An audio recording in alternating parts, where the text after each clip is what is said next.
But maturity is realizing you cannot build your identity around being accepted by every room. At some point, you have to become comfortable being fully yourself, regardless of how that looks. Even if it means certain people no longer relate to you the same way they once did. Because constantly shrinking yourself for acceptance eventually becomes emotional exhaustion.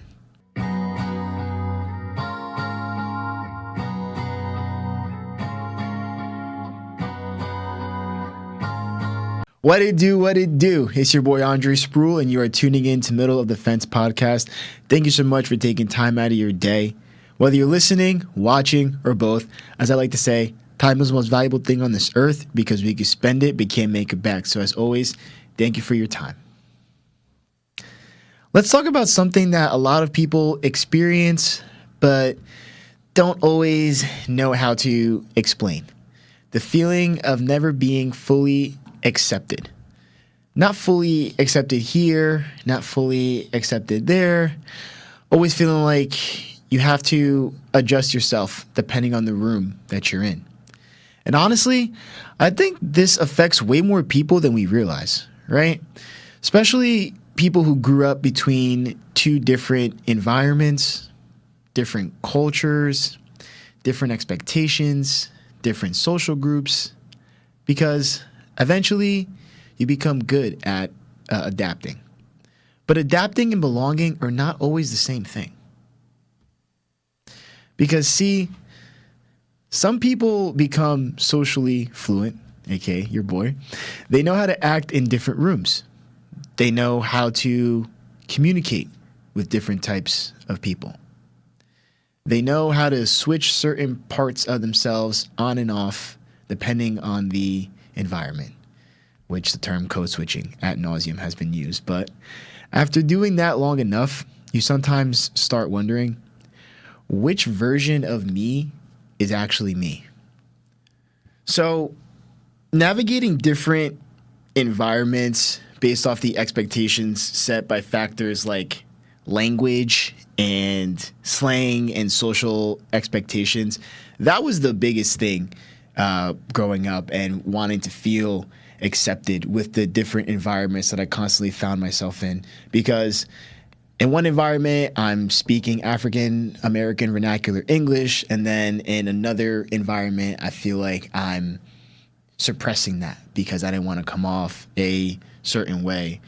And that's what becomes part of it, you know, because again, with the socioeconomic differences of the both worlds that I had to navigate, you know, that's something that most people just have to navigate, like in general, you know, especially in today's day and age where things are at, like across the world, not just the US. But the cultural aspect of it was definitely the bigger hurdle, you know, to feel accepted, you know, because when something like race is present, you know, different ethnic background and just way of being, and you know, especially in a state like New Jersey growing up where you just it's a real melting pot, you know. So that definitely was the biggest factor to navigate. And I think this is one of the biggest reasons why some people never feel like they fully belong, because they spend so much time adjusting themselves for the different environments that they find themselves in, that eventually they stop feeling fully seen anywhere. They feel too much for one group, not enough for another, too urban in one room, too polished in another, too emotional here, too reserved there, and you get my point. And that constant and that becomes exhausting. You know, so if you feel that way, please be sure to leave a comment. And there's actually research behind this too. Psychologists have talked for years about how human beings have had a deep need for belonging and social acceptance, not just socially, but emotionally and psychologically too. Because as humans, we naturally want to feel understood, right? We naturally want to feel safe enough to fully be ourselves. But when you constantly feel like you need to put on a show to feel accepted, it starts affecting your identity. And I think social media has made things even more complicated, like most matters, because now people are constantly comparing things like their personalities, success, looks, lifestyles, opinions, social circles. So instead of asking, who am I really? People start asking, what version of myself gets accepted the most? So here, hiding certain interests depending on the environment that I was in, that was the biggest thing that I had to learn, or that I was just doing naturally, right? So for example, if I was in a predominantly tough terrain type of environment, I would suppress the fact that I was into classic rock music, or, into activities that wouldn't be as accepted, let's say. And that's not anything to really suppress about, because again, like, what you're interested in and what makes you feel good is your prerogative. But when you're a kid or a teenager growing up, the biggest thing is that you're just trying to fit in. And if you say something that the crowd is not into or anything like that, you get ostracized generally, and same goes for growing up on the affluent acre side of things. I feel like the biggest thing that I did was, if it's anything that was related to my Black culture, I would suppress it, because I feel like I wouldn't have been as accepted. And looking back, that wouldn't have been the case, but that's what my young adolescent brain was thinking. And the one thing that I think about is, if I slept over a classmate's house that's unfamiliar with an urban background, or just interacting with Black people, I'm gonna be frank, I purposely wouldn't wear my wave cap or do-rag, because I felt like, oh my gosh, like, if I wore that to sleep over at a friend's house and the friend saw me or the parents saw me, then they would start to jump to conclusions and make judgments about me. But again, looking back, it wouldn't have mattered, but that's what my young adolescent brain was thinking at the time. And I think another important part of this conversation is code switching. I know we're tired of that term, but I don't mean just language. I mean changing your humor, changing how you speak, changing your energy, changing what interests you show, changing how vulnerable you allow yourself to be, depending on the room that you're in. And look, some level of adaptation is normal. That's understood. Everybody does it to a certain degree. But when you do it constantly, over and over and over and over again, you can start to feel emotionally disconnected from yourself as a result.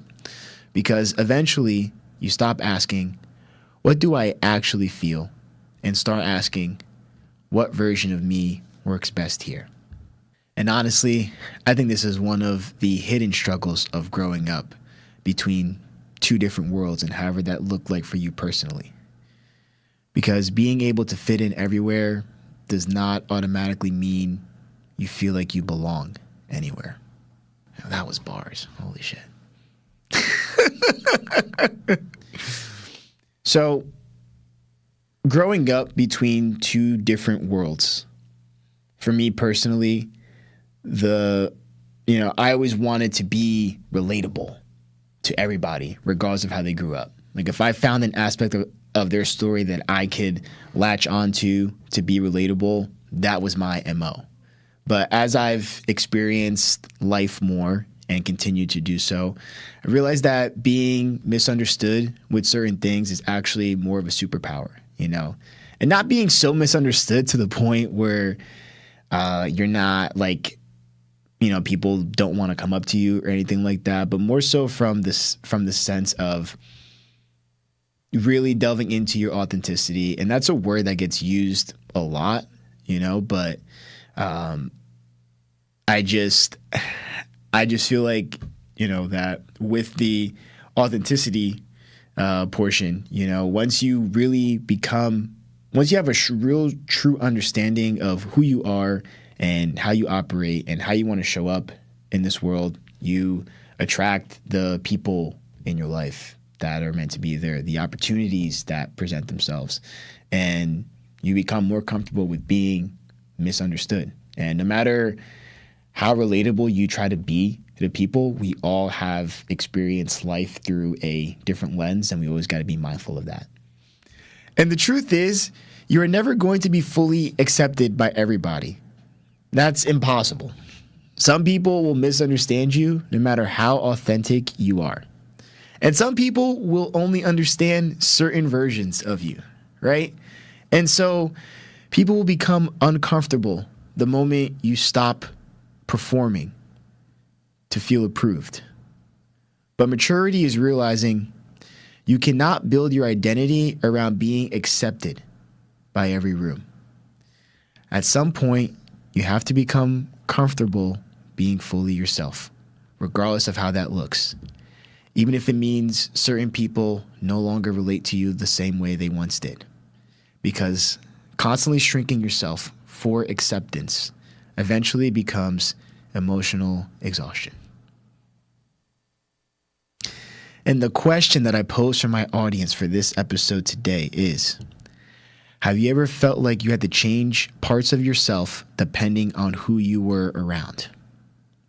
Again, have you ever felt like you had to change parts of yourself depending on who you were around?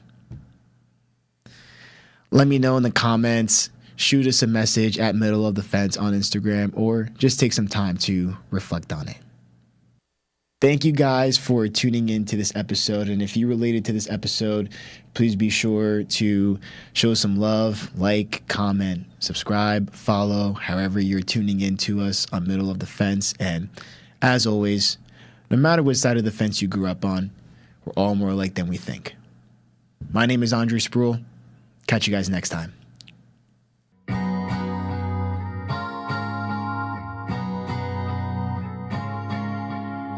Thank you so much for tuning in to this episode.